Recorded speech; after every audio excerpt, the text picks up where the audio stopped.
kabayan, magpapalit po tayo ng water heater na isang Panasonic DH6SM1 electric water heater. Papalitan po natin ang ating lumang water heater sa tulong po ng aking kasama. Tayo na po.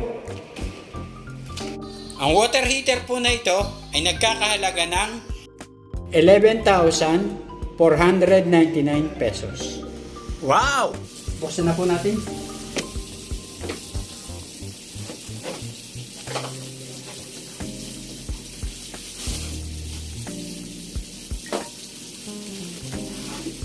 Ito po pala ang water heater. Isang Panasonic. Ito ang ilalagay natin doon. Nandito po ang mga instruction.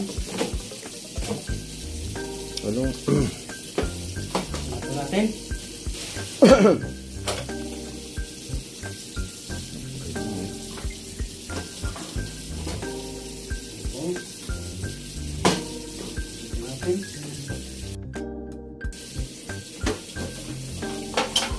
Ito po ano naman yung sa loob.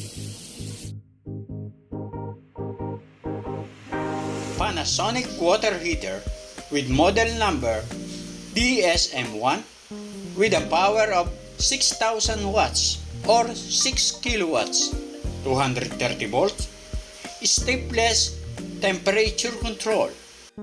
It's operate at low pressure, compact multi-point, and water filter ready.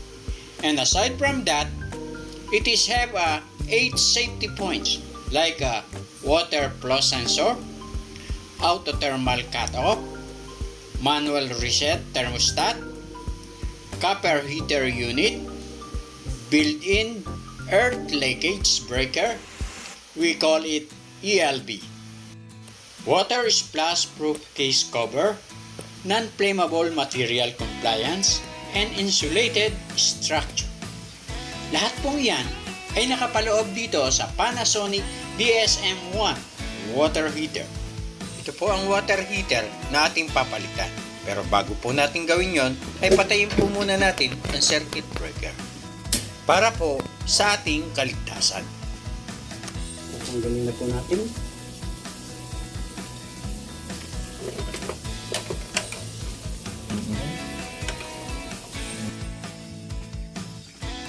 Simulan na po nating tanggalin ang mga electrical connection.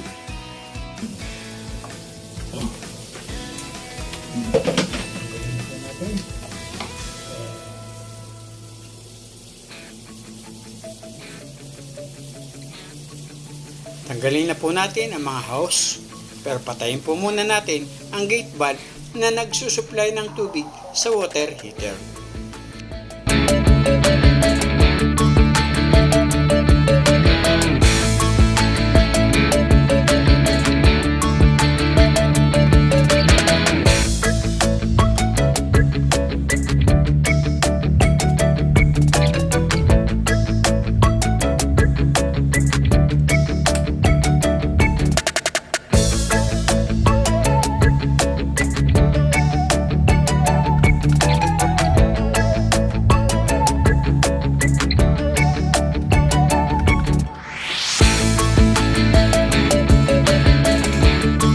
Kahit na po, alam nyo nang pinatay nyo na sa breaker, ay maging sigurista po tayo. Para sigurado po tayong walang power. Huwag po tayong pakasigurado. Pagtikitin po natin, pag pumutok, ibig sabihin, may power. Hindi pumutok ang kamay mo.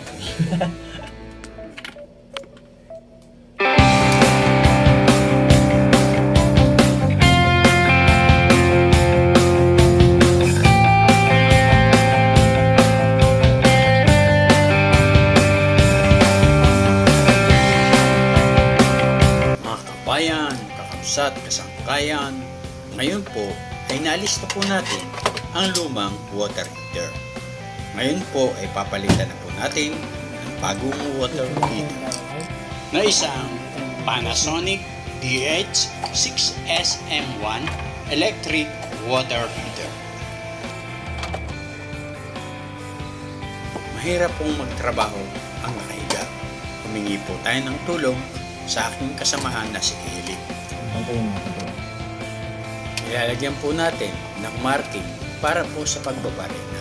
Hindi ako makikilala ng kapatid. Huwag mo na. Nasaan na? Nasaan? Nasaan?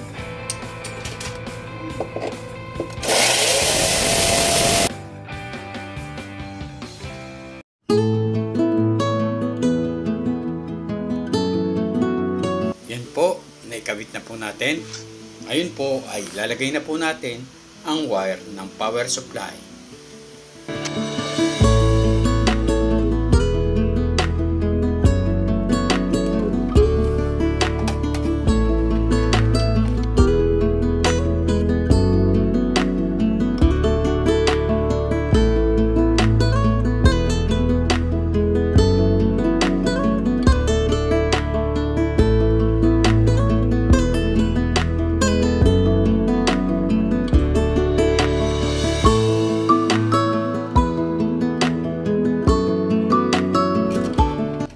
Yan po, naikabit na po natin ang wire ng power supply. Ngayon po ay susunod naman po natin ikabit ay ang mga Ito hose ang supply. na panggagalingan ng tubig ng ating water heater.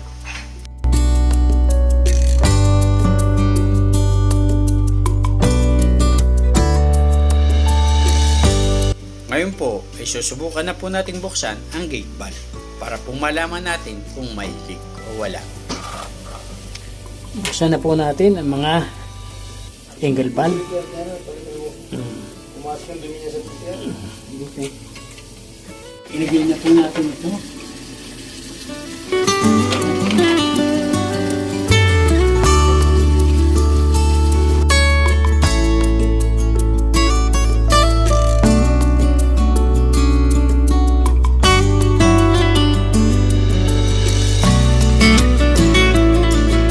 Eli, paki-on ang breaker upang testingin na natin.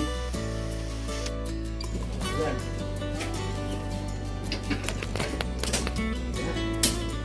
Lagay po muna natin sa minimum. Oo na. I-on po natin yung sa ilalim. I-on po natin ito. Yun po. I-on po natin yun.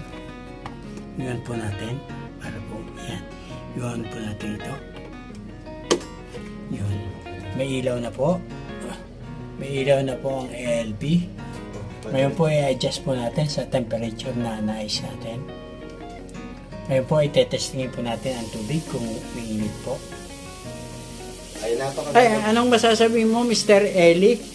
Eto, okay na, maganda pagka-instalasyon niya. Medyo parang eksperto yung pagka-niya. May timplada.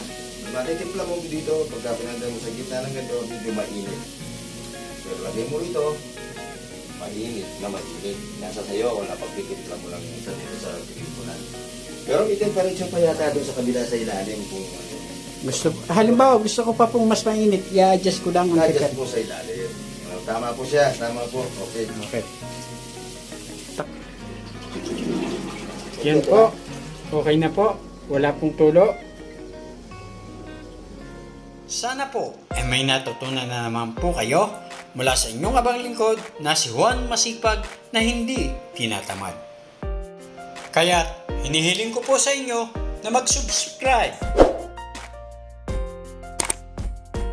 Pindutin ang notification bell, mag-like, at mag-komento kung kayo po ay may mga katanungan na kayang sagutin ng inyong abang lingkod na si Juan Masipag. Maraming salamat po. Bye-bye!